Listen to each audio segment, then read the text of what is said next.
आजकल इतने फ्रॉड हो रहे हैं कि हम लोग उनसे बचने का बहुत उपाय ढूंढ रहे हैं लेकिन बच नहीं सकते।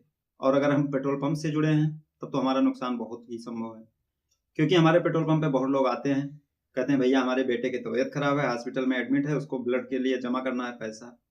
तो हम 1000-2000 रुपए पेमेंट करा के दे देते हैं। आते हैं, कहते हैं भैया 3000 पेमेंट कर दे रहे हैं, 2000 का तेल लेंगे, 1000 कैश दिला दीजिए, साग सब्जी लेना है, तब भी हम दे देते हैं। कहते हैं भैया मेडिकल स्टोर पे दवा लेना था, वो ऑनलाइन पेमेंट नहीं ले पा रहा है, तो आप ऐसा करिए 500 रुपए हमको दे दीजिए और हम दवा ले लें। हम कहते हैं चलो भैया ले लो। कई तरह के बहाने आते हैं जो हमारे पास लोग बताते हैं कि ये समस्या है, और उनकी समस्या को देखते हुए हम कैश दे देते हैं ऑनलाइन पेमेंट लेकर के। लेकिन आगे से ऐसा नहीं करना है, क्योंकि बहुत नुकसान हो चुका है कई लोगों का। किसका नुकसान हुआ, कैसे नुकसान हुआ, इसके बारे में आगे बात करेंगे। 2 मिनट का समय निकाल कर अगर आप पूरा वीडियो देख लेंगे तो आप भी नुकसान से बच जाएंगे। नमस्कार, मैं हूं संदीप पांडे और आप देख रहे हैं द ऑलराउंडर चैनल।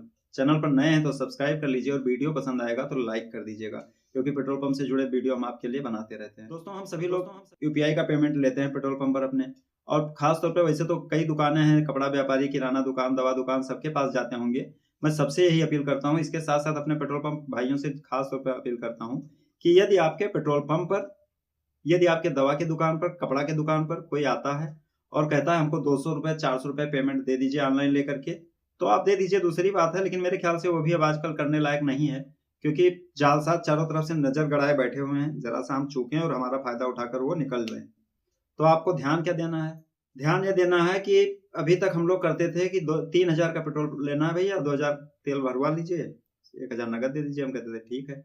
अब होता क्या है कि कहीं से फ्रॉड का पैसा, जालसाजी का पैसा आता है।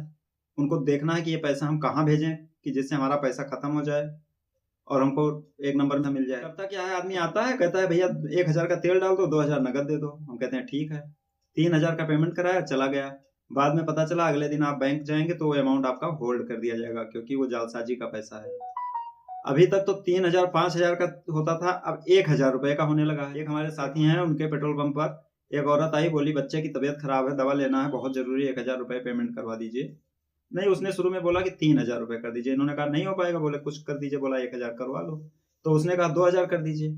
इन्होंने कहा नहीं हो पाएगा, फिर उसने कहा अच्छा 1000 करवा दीजिए। अगले दिन जब सुबह बैंक गए तो पता चला कि आपका 1000 रुपए होल्ड हो गया। वो जालसाजी का पैसा था, फ्रॉड का पैसा था, किसी दूसरे के खाते से काट कर आपके खाते में भेजा गया है। तो ये भी आप ध्यान रखिए। दूसरी चीज आप ये भी ध्यान रखिए, वाईफाई एटीएम कार्ड लेकर के पास मशीन से अगर कोई हमारे यहाँ पेमेंट लेने आता है तो उसने तेल लिया है कि नहीं। अगर तेल लिया है तो हम नहीं मना कर सकते हैं भाई।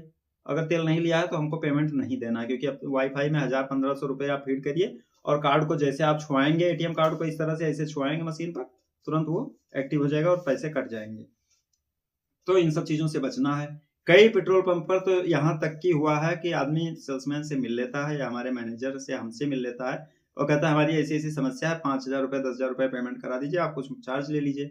मैं चार्ज लेता हूँ या नहीं लेता हूँ, लेकिन उसका काम हो जाता है और ये नुकसान हमको झेलना पड़ता है। तो मैंने तो शुरू से अपने पेट्रोल पंप पे ये चीज बंद कर रखा था, इसलिए आप लोगों के आशीर्वाद से, माता रानी की कृपा से अब तक ऐसा नहीं हुआ। और आप लोगों से भी निवेदन करता हूँ कि भविष्य में ऐसा मत करिए, दूसरे का फायदा उतना ही करवाइए जितने में आपका नुकसान ना हो। मिलता है नेक्स्ट वीडियो में, तब तक के लिए नमस्कार।